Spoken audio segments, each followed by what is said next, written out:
nacer para la bendición. Las farolas del instinto se encendieron, ahora se ve mejor.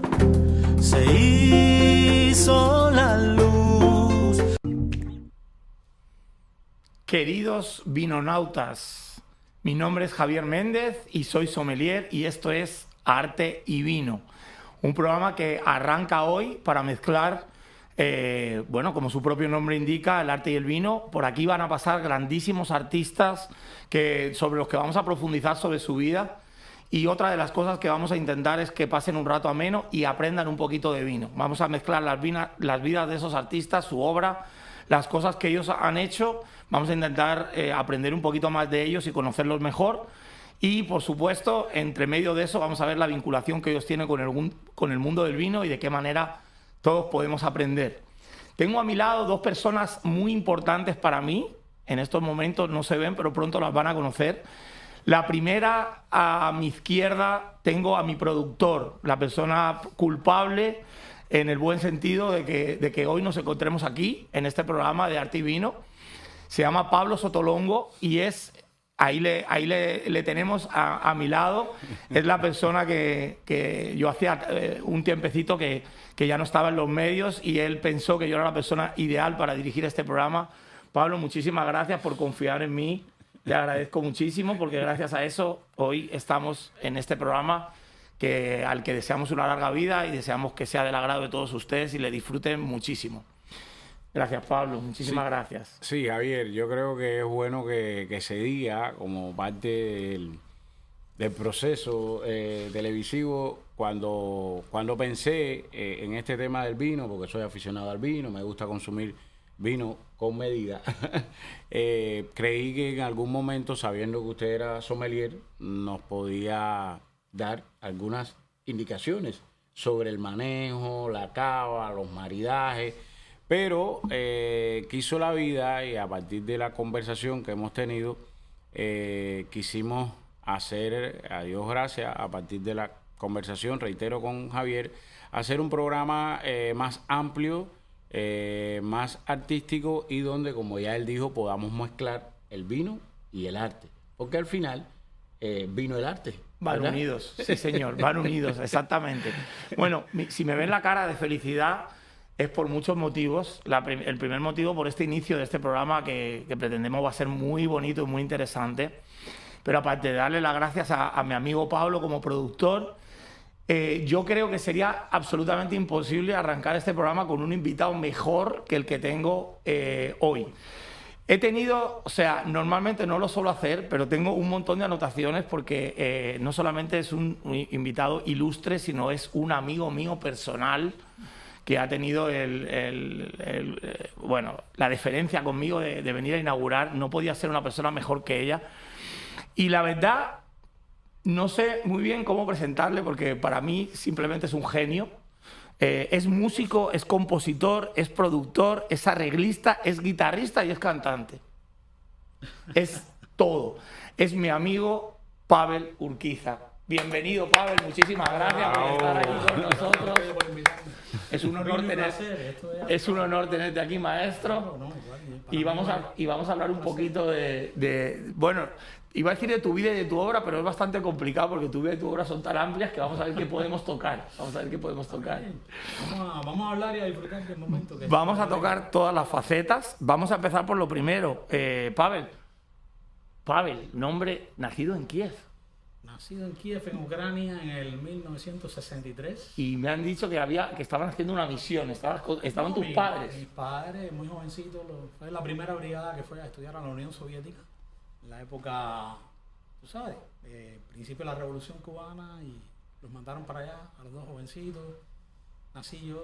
Ahí te tuvieron. Accidentalmente, de alguna manera nací, a los 3 meses me mandaron para Cuba. Eso te iba a decir, que si tenías algún recuerdo, ¿no? Porque estuviste muy poco tiempo. No, para nada. Estuviste muy poquito tiempo. No recuerdo de nada, 3 meses en Cuba ya. De nada. Hasta los 29 después. Ya, qué bueno. Mira, como te digo, bueno, vamos a intentar tocar un poquito todas las facetas, como músico, como compositor, como productor. Yo creo que he hecho la tarea y creo que te voy a poder... y como te digo, me he hecho unas cuantas anotaciones porque no quiero dejarme nada interesante al aire. Lo primero, con todas estas cosas que te he definido como músico, compositor, productor, arreglista, guitarrista y cantante, ¿con cuál de estas cosas te sientes más identificado? ¿Cuál que es más que A mí me es gusta, tuya? yo me siento, sobre todo últimamente como productor, me siento más activo. Producir música es lo que me apasiona. Porque además ahora lo he mezclado con todo esto de la inteligencia artificial, me he metido en eso y estoy haciendo trabajos mezclados con música. Luego te vamos a preguntar para que nos cuentes de tus trabajos. Y entonces me gusta todo, me gusta componer, me gusta hacer música, pero sobre todo producir música y colaborar con otros artistas, irme por el mundo como el proyecto La Ruta de las Almas, que hay más de 100 músicos. Lo tengo... Entonces, yo creo que sí que producir música. Producir en estos momentos... musicales como Yo creo, bueno, lo primero, esto no es una entrevista, básicamente es un coloquio entre amigos, Sí, claro. como si estuviéramos en la sala de nuestra casa. Yo creo que quizá, a lo mejor te digo una tontería, quizá ha habido épocas donde te has sentido más cantante, otras épocas te has sentido más tal, y a lo mejor en estos momentos Por supuesto. lo que más te apetece Cuando es eso, ¿no? Cuando empecé lo que hacía era componer. Soy licenciado en Economía de la Industria en la Universidad de La Habana, que es Economía y que es Industria, ¿no? Entonces vengo del mundo del teatro y empecé a trabajar muy joven, como a los 20 y pico años empecé a trabajar en el grupo de teatro de mi abuela en Cuba. Y yo creo que ahí empecé a componer canciones, bueno, un poco antes, ¿no? Pero primero empecé como compositor, componiendo canciones, cantando. Y después llegó el momento en que cómo produzco esto, cómo llevo esto, cómo lo plasmo en un arreglo musical. Y poco a poco fui estudiando y me fui haciendo autodidacta. Y bueno, al principio empecé con Gema Corredera, Gema y Pavel.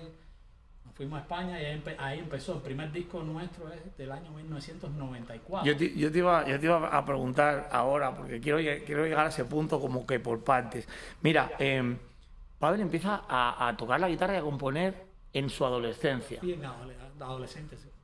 ¿Qué persona o de qué manera te inculcan el amor por la música Pues mira, hasta la adolescencia? O sea que yo creo que eso es una cosa que viene, como crecí en el mundo del teatro, la música desde muy joven empezó a llamarme la atención, pero yo estuve becado en Cuba, en una escuela que se llamaba la Escuela Vocacional Lenin, estuve becado, y ahí había un amigo que tocaba la guitarra, sabía todas las canciones de toda la trova de ese momento y todo eso, se llamaba Ramón Ventoso, que después se convirtió en un matemático, y yo con él fue con el que primero empecé a tocar la guitarra.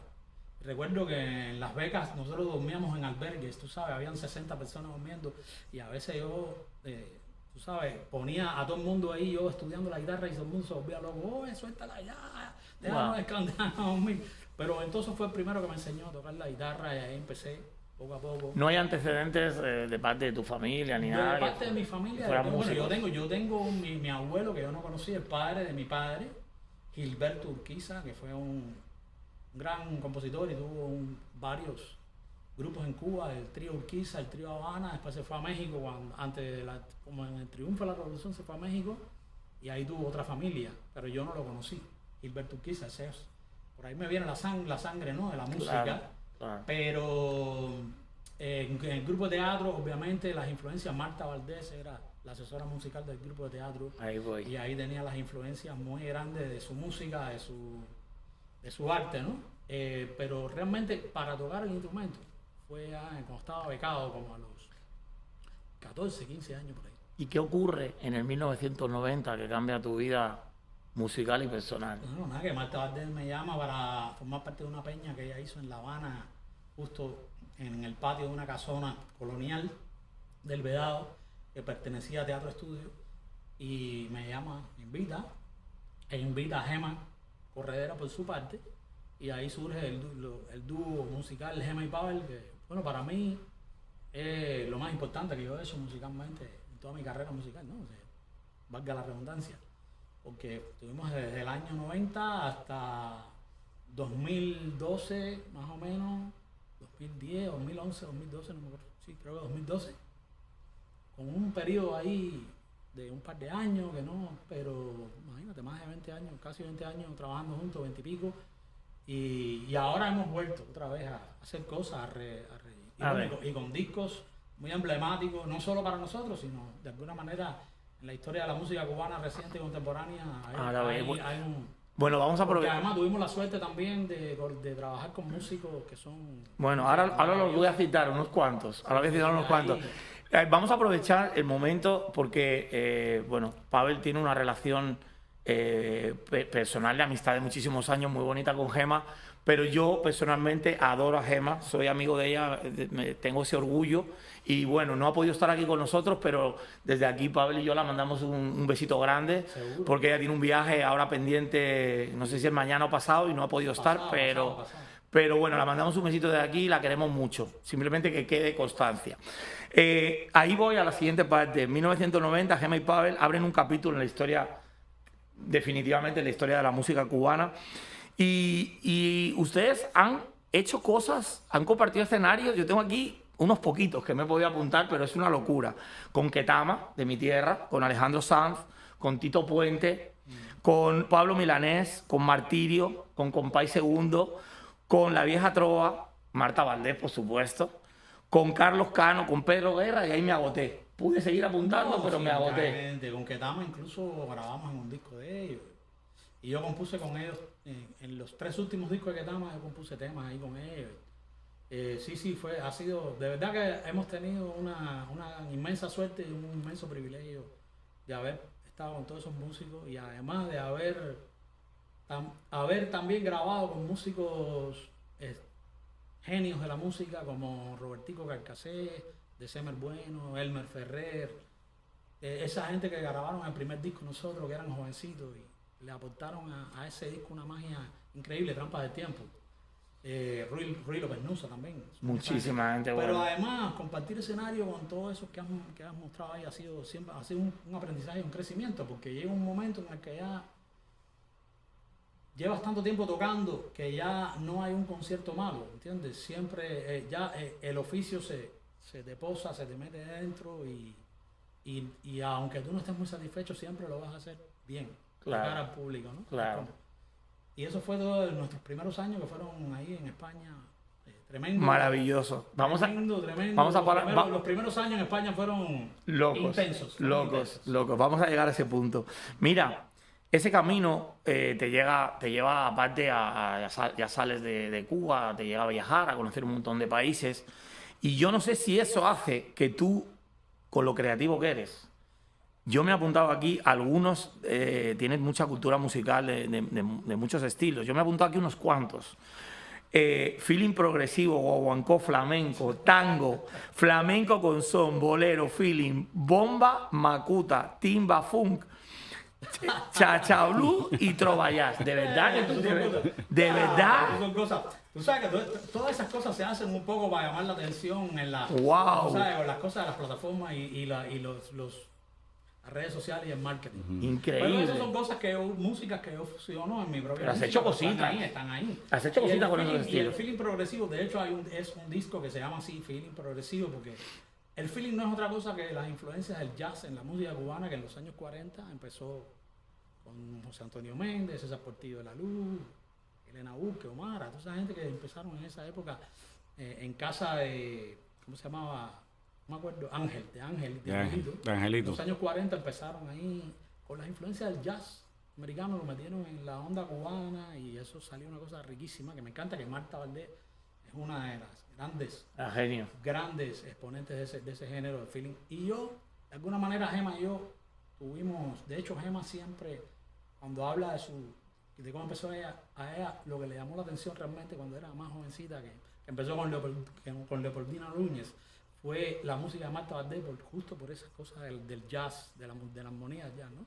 Entonces nosotros de alguna manera pasamos por todo ese filtro de la nueva trova, toda la cosa de la música cubana, todo lo de la rumba y la música folclórica, la trova tradicional, y lo metimos en esa influencia también del feeling, más toda la cosa rítmica de la rumba y de los afrocubanos.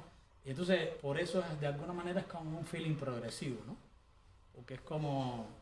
En los años 90 es como coger ese feeling y meterlo junto con la rumba, la música folclórica de los orichas de Cuba, con la trova tradicional y con toda esa experiencia que nos dio y toda esa sabiduría que nos dieron las letras un poco de la nueva trova, ¿no? enfrentar las letras desde un lugar poético y de leer poesía y eso, ¿no? Claro. Entonces yo creo que ahí no está el feeling progresivo, pero todo eso, rumba, macuta y todas esas cosas son como... Claro, son porque como pinceladitas. todo eso está metido ahí adentro, ¿no? Por Ok. ejemplo, el flamenco, hay uno que dijiste ahí, ¿cómo se flamenco son? No, es que yo los tuve que apuntar porque imposible acordarse. Feeling progresivo, guaguancó, flamenco, tango, Guaguancó, flamenco con son, Guaguancó flamenco, sí. bolero, feeling, bomba macuta, timba funk, chacha blues y trova jazz. Guaguancó flamenco, imagínate, al irnos a vivir a España y chocar con el flamenco, te das cuenta que hay unas cantidades de cosas ahí que Sí, sí. están enraizadas en la música nuestra, así tenemos una raíz común, ¿entiendes? Entonces, obviamente en Cuba se desarrolló de una manera, ahora creo que están bastante mezclados, estamos bastante mezclados de nuevo, hay como una ida y vuelta, ¿no? Y el tango flamenco es una cosa que es un tema que se llama Alma y Luna, en el que yo hago una cosa con una clave flamenca, pero también entra la clave de la rumba.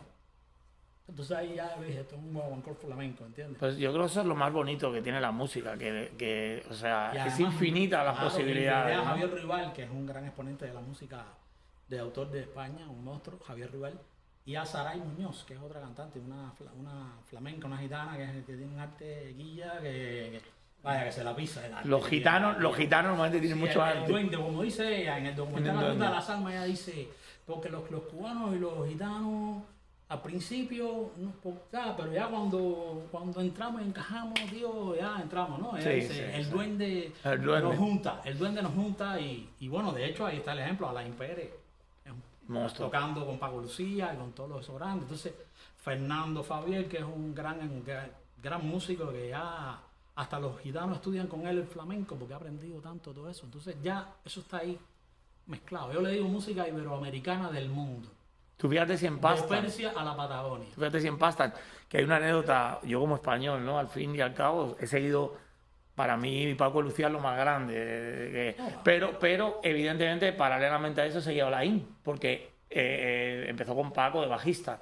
Y hay una anécdota súper bonita de un tour o de una esa de conciertos que ellos iban a hacer y le negaron la visa a Alain. Y creo que Paco se negó a hacer la gira y gracias a eso hizo presión y le liberaron la visa porque decía Paco que sin Alain no iba. Y en ese momento Alain estaba en otra fase de su carrera y hacía cosas como bajista de Paco, ¿no? Ni siquiera es lo que es ahora Alain, ¿no? Ha habido muchas idas y vueltas ahí. Hay un músico que se llama Osvaldo Barona, en sí, que le decían que fue uno de los precursores de lo que después empezaron a tocar los flamencos, como el piraña o como bandolero en la percusión.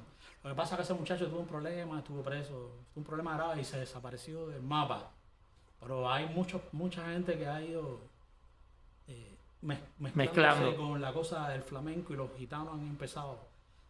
No sé, cuando nosotros llegamos allá también la gente se encandiló con la música de nosotros. En el año 94 lo que conocían era Silvio y Pablo y esto de nosotros era como, ¿y esto qué hacen ustedes? ¿Qué cosa es esto? Es que vosotros abristeis mucho camino, no solo a ustedes, sino a otra gente. Y todo eso devino en que después nosotros hiciéramos Habana Abierta.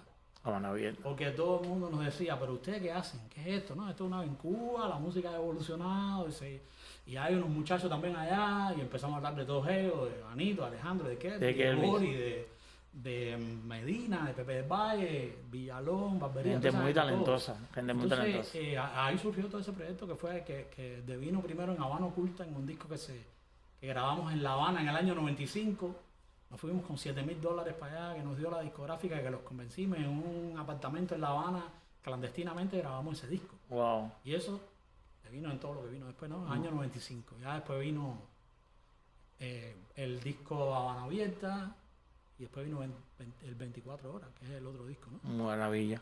Mira, has hecho muchas composiciones propias, muchísimas, pero también has trabajado en la parte de composición y también he tenido que anotarme, porque aparte mucha de la gente que me ha anotado me parece tan interesante que no quería que ninguno se me escapara.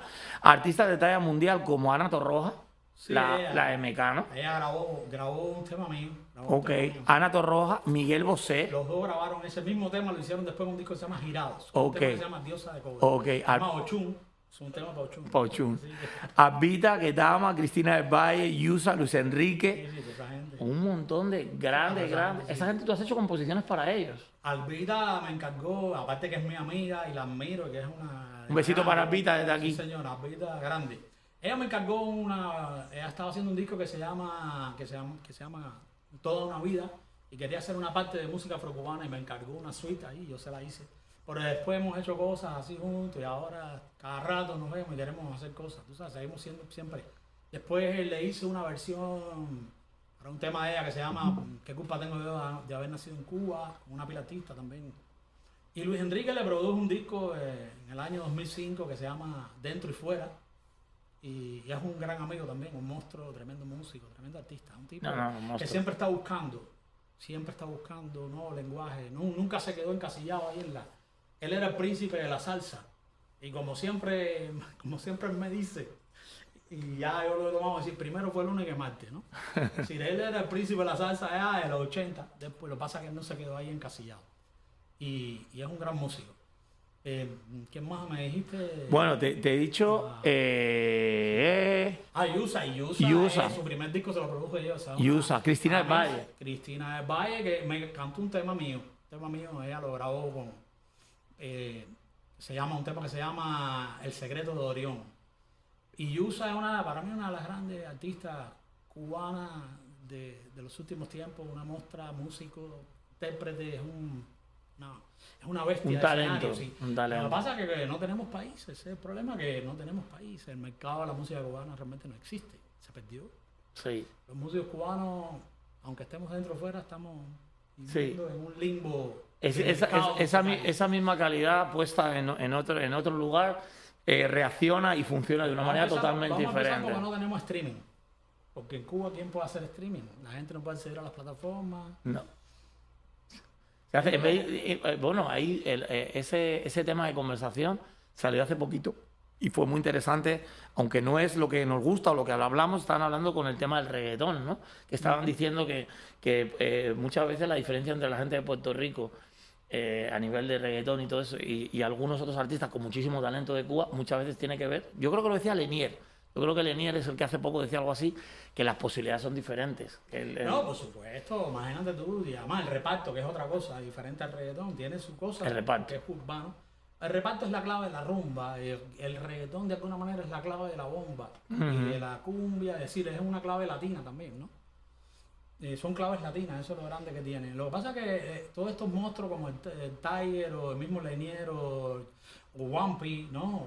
O el mismo Chocolate no tienen... Si ellos generan 3 millones de streaming, si tuvieran un país generarían 30 millones. 30 millones, que es lo que pasa, con la gente de Puerto Rico. Porque en Cuba nadie puede. Ya está. Tú no puedes acceder a Spotify, ni a Apple Music, ni está claro. a ningún. Entonces, está claro. Y YouTube, malamente. Vamos a hablar un poquito como productor. Mira, bueno, por supuesto, fuiste el productor de Gemma y Pavel.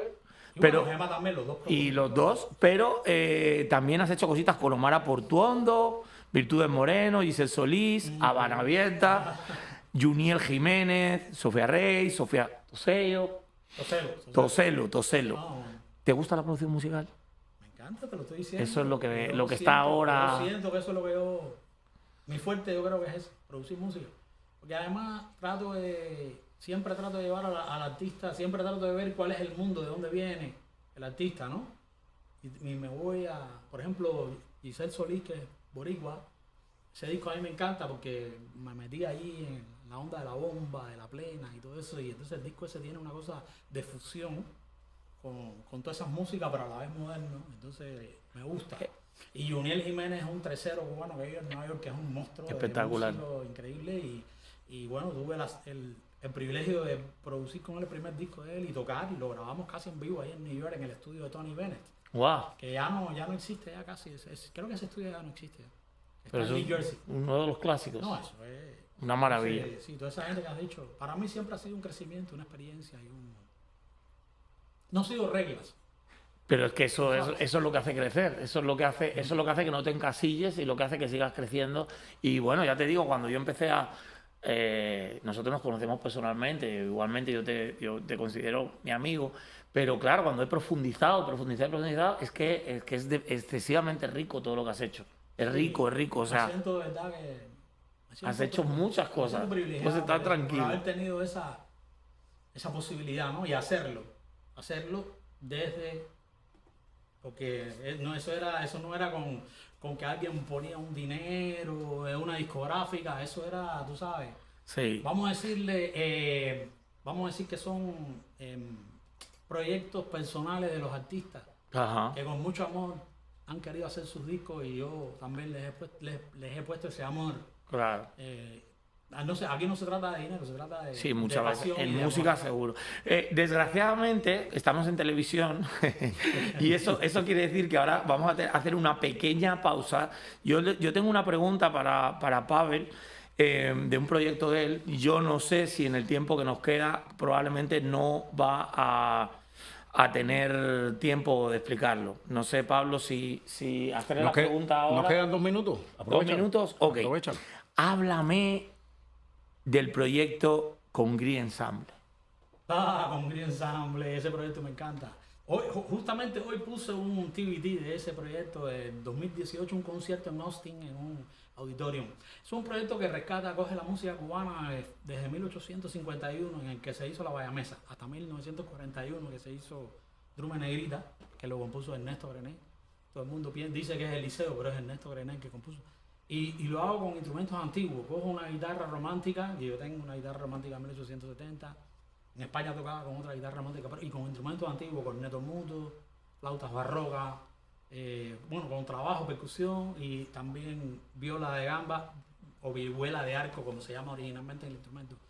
Todo con instrumentos antiguos para buscar una sonoridad que yo imagino pudo haber existido en ese momento en el que esa música se hizo, ¿no? Cuando Cuba todavía no era Cuba. Cuando Cuba era todavía territorio de ultramar Qué bonito. del Reino de España. Qué bonito, qué romántico, qué cosa. Se llama Pavel Urquizy Congri Ensemble, Congri porque Congri es una palabra que significa congreso, que es el congreso, viene de los haitianos, de los franceses que llegaron al oriente de Cuba, y el Congri, porque el moros y cristiano es el arroz con frijoles negros, pero el Congri es el frijol colorado. Ajá. Entonces Congri es congreso, el congreso de los negros y los blancos, ¿no? Entonces eso, me encantó eso y le puse Congri Ensemble porque es como un congreso, pero a la vez es como un plato, una degustación. Yo le digo la raíz de la raíz, ¿no? Bello, yo lo estuve ahí buscando, lo estuve No he grabado un viendo. disco todavía, he hecho bastantes cosas. Curiosamente aquí en Estados Unidos he tocado en varios auditorios, varios performing arts con ese proyecto porque les gusta más. Yo proyecto imágenes y hago Eso es todo. precioso.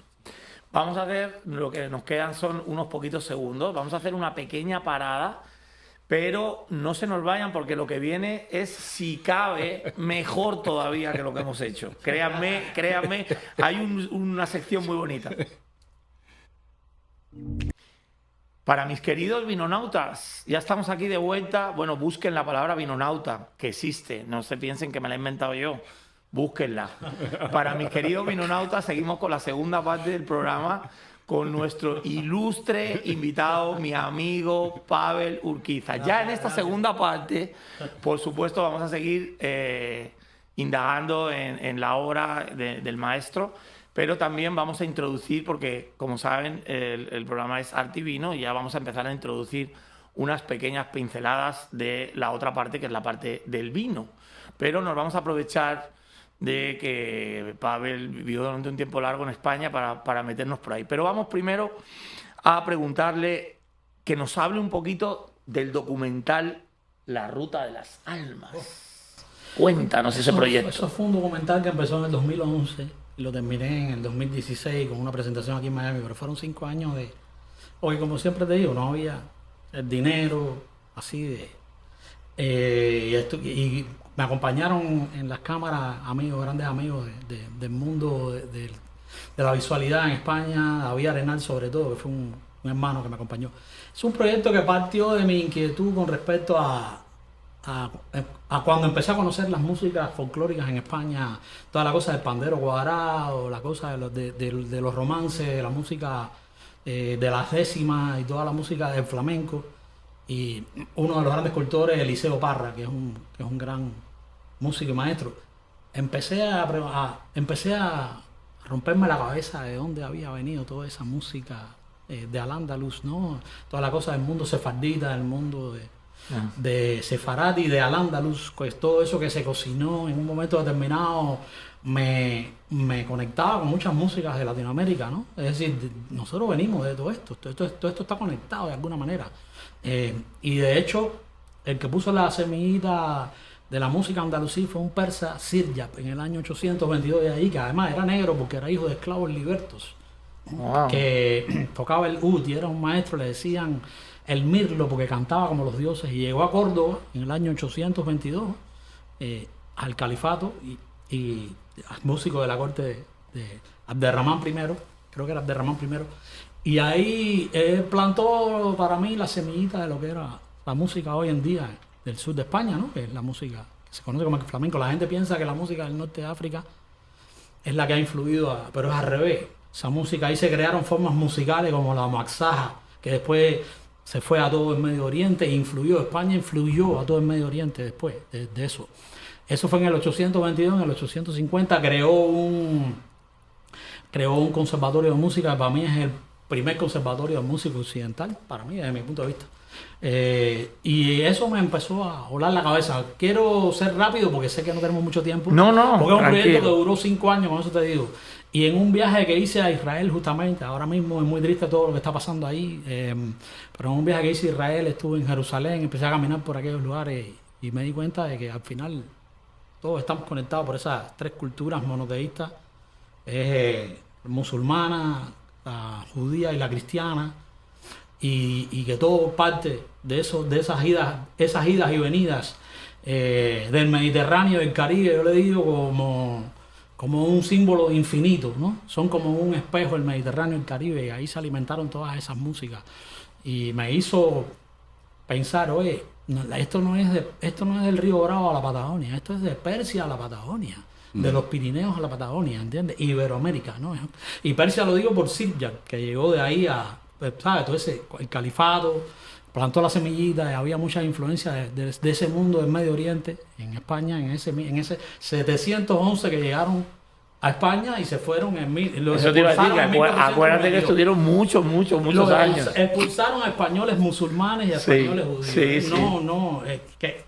Yo creo que la historia hay que recontarla. Ajá. Y ahí empezó el proyecto. En fin, hay más de 100 músicos, hay un documental, en fin, no te voy a cansar más. Precioso, no me cansa. Hay mucha información del proyecto en las redes, en las plataformas. No, es sobre todo por el tiempo. No, estamos Me puedo encantados. meter Yo no sé media tú, hora Pablo. No, hablando. yo estoy extasiado, yo estoy en las estoy nubes encantado, escuchando tanta historia. Encantado. Escuchando tanta historia, de Al verdad. final estamos más conectados que desconectados. Sí, Así es. habitual. Todo lo que sucede, todas estas guerras que están pasando es una cosa absurda. completamente. Hay un tema en el disco que dice: mi corazón es mi castillo y este mundo es mi casa y mi Dios, ¿no? Malditas sean las guerras, maldito es el odio, maldito el poder del rencor. Y hay otro que dice: mi amor es de piedra sobre piedra, de media luna, hexagonal estrella, clavado en la cruz, mi amor. Wow. Tu amor es eterno. Qué bonito. Bravo. Qué bonito. Estamos más conectados, culturas que parece que aparentemente están muy distantes de lo que la gente se piensa, y cuando tú empiezas a mirar la historia y empiezas a mirar los puntos de conexión, es, como dices tú, absurdo que muchas veces se lucha por cosas que no tienen pie ni cabeza. Pero bueno, cuéntame en qué proyectos te encuentras actualmente. Pues mira, estoy ahora mismo desarrollando, que justo el 28 de agosto sale otro tema, ya han salido 3, ahora sale el cuarto, un proyecto que se llama Habana de Janeiro, que también además me he creado, con la inteligencia artificial me he creado hasta una ciudad, que parece que es la Habana de Río de Janeiro, claro. Y son temas también cubanos, tú sabes que yo amo tanto nuestra cultura, nuestra música, y estamos pasando por unos momentos tan complejos, tan difíciles, que he cogido músicas temas de la música cubana emblemática y las he llevado a la onda, vamos a decirle, brasilera, pero también iberoamericana, portuguesa, con todas las influencias. Por ejemplo, ahora salió hace poco Si Llego a Besarte, que es un tema, no sé, ¿sabes cuál es, no? Sí. Dame un beso y olvida que me has besado. Pues lo llevé a una cosa muy rica, sabrosa, así, con una cantante que es una gran amiga, tremenda artista, se llama Marina Lledó, que es brasilera, española, americana, o inglesa, creo que es la madre. Pero el padre es un español que fue tremendo músico, que fue muy chiquitico para Brasil y se crió en Brasil, entonces tiene toda esa cultura brasilera, aparte es española. Entonces, ahí lo pueden ver en todas las plataformas, ese proyecto Habana de Janeiro, y estoy también en mi disco personal, que pienso que el año que viene ya pueda ir saliendo también. Porque ahora mismo ya eso de sacar discos no se usa, tú sabes, todo es, vas sacando singles. Y después ya sacas un disco completo. Singles. Habana de Janeiro es lo que está. Y bueno, Gema y Pavel, obviamente, que estamos también grabando un disco de grandes éxitos, como se dice, y queremos a ver si este año, antes de que se acabe, hagamos un gran concierto en Miami. Eso te iba a decir, que por la amistad, Pero... que por la amistad no te quiero sacar eso, no te quiero poner en un compromiso con esa parte. Eso es algo, para mí, para Gema, ese proyecto es el proyecto de nuestro amor de la vida. Claro. Es que ustedes han hecho historia totalmente, o sea, aparte de todas las cosas que han hecho por fuera, como Gema y Pavel, ustedes han hecho historia en la música cubana. Y se lo dice un español, no se lo dice un cubano, se lo dice un español. Yo estoy enamorado. Un español acubanado. Acubanado. Pero yo estoy muy, o sea, a mí me gusta muchísimo el trabajo de Gema y Pavel, como a millones de personas. Y de verdad que ustedes han hecho un trabajo que han influenciado, porque mira, no estamos aquí para hablar de eso, pero bueno, saben que tengo mucha relación con cantantes, con artistas, y todos los artistas un poquito cubanos, un poquito más jóvenes que ustedes, que pasan por mis manos, que aparecen por mi lugar, todo el mundo cuando le hablas de Gema y Pavel se cuadra como si fuera servicio militar. O sea, es un respeto gigantesco el que tienen las generaciones posteriores a ustedes, que no suele ser, porque las generaciones posteriores no son tan respetuosas, y sin embargo en el tema de la música y con gente como ustedes sí lo son. Y a mí me ha pasado mucha gente que cuando, no, con Gema, pero tú conoces a Gema. Llegan ustedes a España y ahí nos vamos a empezar un poco a menear, no solamente en la parte musical, sino en la parte personal. Cuando llegan a España, ¿qué se encuentran? ¿Qué cambios se encuentran a nivel social, a nivel culinario? La primera vez, imagínate tú, uno se da cuenta de lo ignorante que es de esa Cuba en la que nosotros vivíamos en los años. Tú sabes, cuando llegamos a España en el año 92, imagínate tú, empiezas a descubrir toda una cultura en la que al principio no entiendes nada. La primera vez que yo probé jamón, era jamón serrano. Nosotros en Cuba estábamos acostumbrados al jamón Vicky, que le llaman, al jamón tipo americano, ¿no? Sí. Y cuando pruebas eso, ¿qué es esto? Esto es chicle, esto no duro, no sé qué, hasta que te cortan un buen jamón pata negra, te lo ponen ahí y se te deshace en la boca y te ponen un vino, como tú dices, que hace un maridaje con ese jamón. Ya voy a empezar a usar tus palabras, ¿eh? Oye, eso es cultura, eso es arte igual, por eso creo que esto es redundante. Sí. El vino es arte. Exacto. Todo lo que la gastronomía, eso es arte, porque de verdad ahí empiezas a tomar vino, empiezas a aprender a catar los vinos, empiezas a comer, empiezas a aprender a degustar. La palabra degustar, que eso se ha perdido mucho en el plano de alimentarse, porque la música es un alimento, pero la gastronomía es un alimento no solo porque te nutre, sino porque es un alimento cultural y espiritual también. De hecho, yo como sommelier siempre digo que es muy fácil explicar los vinos de un lugar, o sea, de un país, explicando la cultura y explicando la gastronomía. Tú ves los vinos de Italia y el tipo de vino que hacen allí, y tiene mucho que ver con el tipo de comida que se come allí. Tú ves los vinos que se hacen en Argentina y tienen mucho que ver con los asados, tienen mucho que ver con el tipo de comida que se hace allí. Tú ves los vinos que se hacen en Francia, tienen mucho que ver con la comida gourmet exquisita que se hace allí. Exacto. Incluso vamos a entrar un poco en materia. Yo ahí sí creo que puedo hablar bastante, por ejemplo, en España, ¿no? España, desde la época de mis abuelos, ¿no? Antiguamente, la gastronomía, la parte de la comida ha evolucionado muchísimo. Y la comida, o sea, y el vino ha evolucionado a la par de la comida. Yo me acuerdo, y vamos a hablar ahora un poquito de vino, que tenemos un poquito de vino aquí. Yo me acuerdo que en la época que yo era chiquitito, yo siempre me he visto en España en mesa con botella de vino, mi padre, mis abuelos, todo el mundo tomando su copita de vino. Eso es una cosa culturalmente para nosotros en España hay una frase que dice, quien al mundo vino y no bebe vino, ¿a qué carajo vino? ¿A qué carajo vino? Bueno, entonces yo me acuerdo que la comida en aquel momento, la que hacían nuestras abuelas, era una comida fuerte. Era chorizo, era alubia, judía, es la comida que se hacía en los pueblos. Claro. Y en aquel momento, y ya vamos a entrar un poquito a hablar de vino. ¿En qué pueblo era? Bueno, en Extremadura, en pueblos. Entonces, pero igual, en casi todos los pueblos era muy fuerte. Y en aquel entonces el vino, lo que más conocido en España, era el Rioja. Claro. El Rioja, ¿no? Rioja, para que ustedes entiendan, España funciona diferente a otros países en el tema del mundo del vino. España funciona por una cosa que se llama denominación de origen. Exacto. Denominación de origen es que enclavan en el mapa un área, y ese área es, por ejemplo, denominación de origen Rioja, en este caso.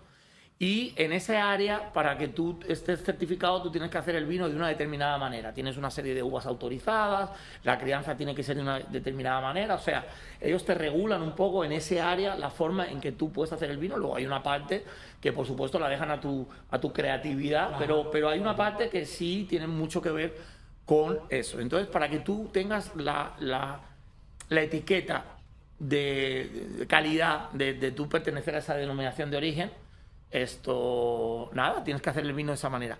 Yo no sé si tú sabes cuántas denominaciones de origen existen en España. Sabes que la última vez que estuvimos en Pamplona cuando hacía los programas con Wendy Guerra, estuvimos en Otazu y le hicimos una entrevista. Buena bodega. Le hicimos una entrevista a Guillermo, que es el presidente de la viña. Oye, ahí lo vi. Hay como 7, 8 denominaciones de origen. Ahora no me acuerdo, vino de mesa, vino y la más alta, que creo que hay 20 nada más en España, vinos de pago. Los pagos. Vinos de pago, que a veces tú te encuentras vinos que dicen pago de no sé qué y no son vinos de pago. No. Porque ya se llaman pago, no sé, pago de los Porque patayanos, pago también se refiere a un lugar en concreto, pero no es que es vino de pago. Pago de eso era una denominación de la época de los monjes y todo eso, que eran como el pago... Sí. ¿Sabes? El pago que hacían los monjes a los que no sé qué, el pago de los vinos, ¿no? Pero fíjate qué curioso. Cuando tú, por ejemplo, llegas a Rioja, ¿no? Y entonces va la denominación de origen, va a Rioja a darte el sello de calidad. Y llega a tu lugar y ve que lo que tú tienes es excepcional para el lugar, o sea, es diferente a lo que es el lugar y es excepcional, no te da el sello de Rioja. No te lo da. Y te dice, tienes que llamar a vinos de pago, a ver si tú calificas para vinos de pago. O sea, vinos de pago que hay como 20 o 20 y pico. Hay 20, sí. O 20 y pico. Es algo que es excepcional, diferente para el lugar donde se hace. Te voy a hacer la pregunta, pero tengo entendido que los vinos de pago son porque primero que se hacen con vinos que salen del mismo viñedo, con uvas que salen del viñedo. Porque muchos vinos se hacen con uvas que traen de otros viñedos.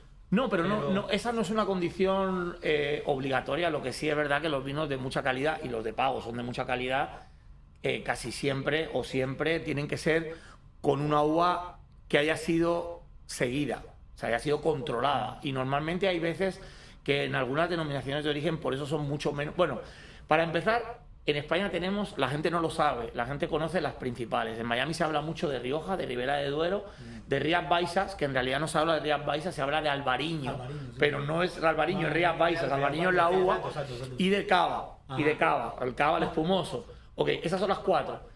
Tenemos 96. Imagínate tú. Yo 96 denominaciones de origen. Yo soy fan de los vinos de toro, que es la parte de... Riquísimos. Zamora, me encantan los somontanos, me encantan los del PND, Cataluña. Hay muchísimos. Hay muchísimos. Hay una cantidad de vinos. Muchísimos. Bueno, y ahora Otazu, que lo ha descubierto. Que tiene Navarra, el área de Navarra. Maravilloso. Aparte, ese viñedo mezcla arte con vino. Tiene una línea de vino que es traen a un artista visual. Ajá. A hacer un maridaje, bueno, con el sommelier, ¿cómo se le llama? El enólogo. El enólogo hace 2 barriles de vino. El artista es el que va mezclando la cosa. El primero que lo hicieron con David Magán, que es un artista de Madrid. Entonces lo haciendo el enólogo, le va diciendo, hacen los 2 barriles, lo dejan ahí reposar. Cuando termina lo embotellan. El artista hace la etiqueta. Te iba a preguntar por ese proyecto. Hace la etiqueta, pero aparte le dan a él los 2 barriles. Uno para que él se lo quede y el otro para que lo devuelva en obra de arte. Wow. Y yo quisiera que tuviera lo que hizo ese artista David con los barriles. Una obra que se llama El misterio detrás de la barrica. Maravilla. No, fíjate. Te iba a preguntar por ese proyecto, porque tú en algún momento me lo habías contado. Ahí te iba a en las preguntar. plataformas pueden ver el programa, se llama, si buscan 3 minutos con Wendy Guerra, Otazu, de La bodega. la viñería De Navarra. se llama Arte, algo, es el vino y el arte, algo así. No, me acuerdo es cómo se llama el programa. que realmente el arte y el vino es que va muy de la mano, ¿no? Yo lo que te quería decir es que para que la gente un poco conozca, en España la prioridad no es la uva, la prioridad es el lugar donde se hace el vino. Eso se llama denominación de origen, eso reúne unas cualidades que tienen que tener un tronco. O sea, hay una serie de uvas. Mira, eso es el vino que vamos a probar hoy. Eso yo soy yo en España. Eso es Rioja Alavesa. Entonces, son 96 denominaciones de origen. De esas 96 denominaciones de origen, cada una tiene sus normas, tiene el tipo de uva que tú puedes usar según el área, cómo tú tienes que hacer la crianza, la manera en que haces toda la parte del vino. Hay una parte regulada y una parte libre al artista, al enólogo, para que la pueda desarrollar. Hoy vamos a hablar de la denominación de origen más antigua de España, que es Rioja, que data de 1925. ¿Es la más antigua? Sí, es bien antigua. Y la gente no sabe, habla de Rioja en general, pero Rioja a su vez, con la evolución y con el paso del tiempo... Eso significa que fue cuando pusieron las denominaciones de origen. Exacto. Sí, ella es una de las pioneras o la pionera. Sí, porque los viñedos existen desde muchos años. Sí, no, hay viñedos, bueno, de hecho, yo siempre explico lo que es un sommelier. Un sommelier empezó en la época de los reyes, era la persona que probaba el vino y si el rey no se moría, cuando lo probaba el sommelier, entonces se lo daban al rey. Después ese sommelier siguió siendo sommelier y ya lo que hacía era que cuidaba las bodegas reales. ¿Cuántos sommeliers Muchos han muerto. Muchos han muerto.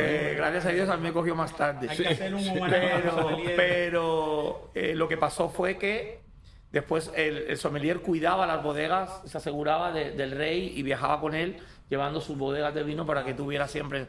Y ya llegó un momento que ya sommelier sí se convirtió en el especialista del vino una vez que ya el vino está hecho, porque antes de eso el especialista es el creador del vino, que es el enólogo. Después de eso es el sommelier, a partir de que está embotellado. Y el sommelier ya pasó a ser una persona que daba consejos, que ayudaba a la gente a encontrar el vino adecuado para cada cena, para cada... De ahí empezaron a aparecer en España lo que nosotros llamamos maridajes, lo que aquí se le llama el white pairing dinner, el enseñar un poco a la gente cómo combinar qué vino con qué comida, etcétera. Que eso vamos a dejarlo para otro día. Pero bueno, hoy Rioja, denominación de origen más antigua, 1925. Aunque se cree que solo hay una Rioja, existen 3 Riojas. La más antigua es la Rioja Baja. La Rioja Baja está en la parte del terreno español más seco y por tanto los vinos más ásperos, más duros, más potentes, que eran los que bebían nuestros abuelos con esa comida tan dura y tan potente, con el chorizo, con las alubias, con todo ese tipo de cosas. Ese era el vino típico que tú veías a nuestros abuelos. Luego hay otra parte de Rioja que está un poquito más depurada. Si me oye alguien en Rioja me va a matar, pero bueno, es mi opinión, que es la Rioja Alta, que ya son vinos más frescos, también por el lugar, por el clima, por el suelo, que influye muchísimo en el vino. Y luego la última Rioja descubierta, que prácticamente es casi como una ribera del Duero, es la Alavesa, que está en la zona del País Vasco. Tú sabes que en la zona del País Vasco hay mucha lluvia, todo es verde, entonces eso influye en el suelo y eso hace vinos muchísimo más frescos. Yo creo que vamos a brindar, ¿no? Yo creo que es el primer programa. Voy a explicar este vino. Vinos canarios, por ejemplo, el Malvasía. Sí, la uva. Que se cuenta que se retrasó la firma de la independencia de los Estados Unidos porque no llegaron los vinos. Ni el Malvasía de Canarias, ni el Porto. Ni el Porto. Bueno, hoy el vino que vamos a probar es de la bodega que han visto ustedes las fotos detrás. Esa bodega yo la visité, como ven ustedes en las fotos. Yo estaba, ahí estamos, en la sala de bodegas Benetacoa. Es una bodega familiar, hace producciones pequeñas. Este vino solamente hace 2.000 botellas al año. Es un vino de una producción muy limitada. Es una bodega que hace unos vinos exquisitos y excelentes. Trabaja principalmente con la uva que se trabaja en Rioja, que se trabajan 4 uvas obligatorias, pero la principal es el tempranillo. Sí. Tiene 18 meses en barrica de roble francés como crianza y 18 meses en botella de reposo. Es un vino exquisito, excelente, Esto cuando salga por una ahí se maravilla. agotaron las botellas, ¿no? ¿Y dónde se puede adquirir esto? Estos son Eso es importante para la gente que vea, oye, alguien que está en Dominicana, en Colombia. Oye, Estas son las locuritas que tengo yo, que son difíciles de encontrar porque a veces son cosas de mi propia colección. Yo voy a ir trayendo cosas de mi colección personal al pero se programa. pueden encontrar. Aquí en Miami, no. No, te digo, alguien que está en Colombia o alguien que está en Dominicana, si busca el vino por Hoy en día internet, tú sabes, Pablo, que casi todo tú lo buscas por Google y dices, quiero buscar Por eso. bodegas Benetacoa. estaría bueno, Este vino en concreto se llama que Goren. pusieran la etiqueta para que lo vieran. Enfoca ahí nuestra, el pin para que se vea. nuestra productora al plano de la botella un momentito para que la Carola. gente vea. Exacto, Esa, ahí ahí estamos. está. Goren, bodegas Benetacoa, es un vino maravilloso, 18 meses en barrica de roble francés de crianza y 18 de reposo en botella para que el vino se redondee y no tenga aristas. Eso es una cosa que iremos explicando un poquito con el tiempo. Yo ahora tenía muchísimas más cosas para Pavel, pero entonces yo necesito... Hablemos de vino. No, yo necesito que mi productor Pablo, que tiene una sección bella, que se llama Con permiso te voy a poner en un compromiso, que te va a hacer unas cuantas preguntas. Yo sé que tú eres un amante del vino, las preguntas van a tener que ver con tu arte y al final con tu amor al vino o con tu afición al vino. Sí, Pablo. Sí, gracias. Yo creo que he estado viviendo un momento muy bueno, sobre todo porque la televisión tiene eso, ¿no? Es para entretener, pero también sirve para aprender. Y he estado aprendiendo con ustedes al oírlo hablar de cultura, de arte y de vino. Yo quiero, antes de entrar en las preguntas, antes de entrar en la sesión, precisar 2 expresiones que me parecieron fabulosas dentro de la conversación. Una, que nosotros los cubanos no tenemos país, y es verdad, la apoyo, estoy de acuerdo con usted, y en otro momento podemos hablar del tema. Y la otra es que lo que se está haciendo, o lo que está haciendo Pavel en cuanto a arte, para mí es muy importante su expresión. No se trata de dinero, se trata de amor. Entonces, hay una expresión que dice por amor al arte o por el arte de amar. En este caso es por el arte de amar. En España decían por amor al arte, Sí, al arte y al morirte arte. de hambre. Ya. Bueno, en la sesión, con permiso, te voy a poner en un compromiso. Ya lo sabes. Yo quiero, primero que todo, que me definas en la primera etapa de tu vida artística, Pavel, y disculpa que te tutee, No, tutea. la influencia, la persona que te marcó, en esa primera etapa. En todos los sentidos o musicalmente. Musicalmente, fundamentalmente. La que más.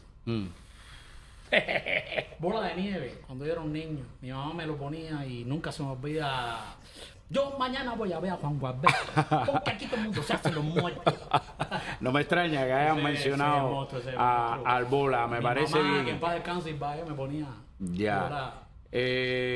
Yo te considero, a partir de que he estado estudiando tu obra para venir a este programa y ahora escuchándote hablar, te considero un artista ecléptico. O sea que tienes influencia variada, te expresas de manera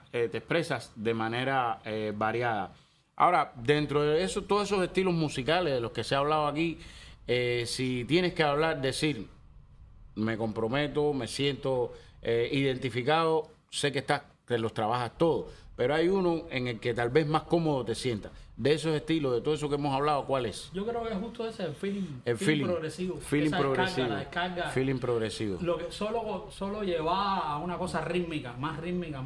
Tú sabes que el feeling era más libre con los cantantes. Ya. Ese feeling progresivo. Vayamos al vino. ¿Tinto o blanco? Tinto. Tinto. Siempre. País preferido para consumir vino. A preguntarle a Muerto si quiere vela.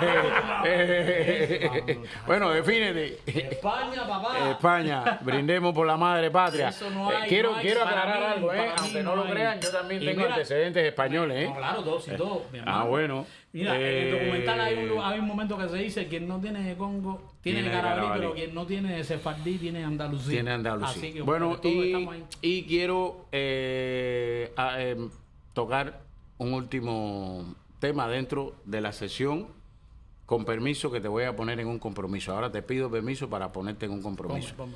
Además de Gema, ¿con quién más te gustaría trabajar o te ha gustado trabajar? Te doy la opción. Bueno, tú sabes que lo he hecho, he tenido la suerte de poder, por ejemplo, Daimero Sena, que es una de las grandes. Sí, la Tuve hemos la estado suerte y el siguiendo. privilegio, porque además para mí es una de las más grandes ahora mismo. Ahora mismo, sí, la hemos estado y siguiendo, ella ama a Gemi Pavel porque cuando era jovencita escuchó, pues, sobre todo Flor de Agua, que es un tema que a ella le fascina, y nos conocemos, y es una persona increíble, además de ser una gran artista. Y tuve la suerte y el privilegio de hacer algo con ella cuando lo del 11J hicimos un tema que se llama Todo por ti. Y bueno, yo creo que he trabajado con Aide Milanés, que también la adoro, con Marina Yedo, ahora mismo que estoy haciendo este proyecto Habana de Janeiro. Me habría gustado mucho haber hecho No se ha algo. comprometido, nos ha dicho Sí, yo creo que... No, yo no, es que no tengo... Es difícil, es no soy difícil. una Es sola difícil, cosa. lo entiendo. Para mí eso del mejor no existe. No, o sea, lo entiendo. Yo, por mi parte, termino mi sesión. Solo quiero, antes de cederte los micrófonos, que como parte de gente como tú, como parte del proyecto, de otras cosas que tenemos que hacer, creo que se nos quedan cosas en el tintero, que en algún momento, en una segunda invitación, podemos traer a Pavel, si usted me autoriza. Por supuesto. Podemos si el traer a maestro Pavel quiere, siempre será su casa. y ampliar un poco más algunos temas. Te cedo los micrófonos. Bueno, ya sí, aquí trabajamos con tiempo. El tiempo se ha acabado y por tanto, bueno, muchísimas gracias por seguirnos en este primer programa de Arte y Vino. Espero hayan disfrutado tanto de las cosas que nos ha podido contar y profundizar Pavel de eso, como las pequeñas pinceladas que hemos dado de vino. Esperamos que nos sigan siguiendo. Siempre intentaremos traerles invitados ilustres que nos puedan aportar muchas cosas. Así que nos despedimos, queridos vinonautas. Recuerden beber vino, porque nunca una historia interesante empezó con una ensalada. Vinonautas y artistas. Vino y placer para la bendición. Las farolas del instinto se encendieron, ahora se ve mejor. Se hizo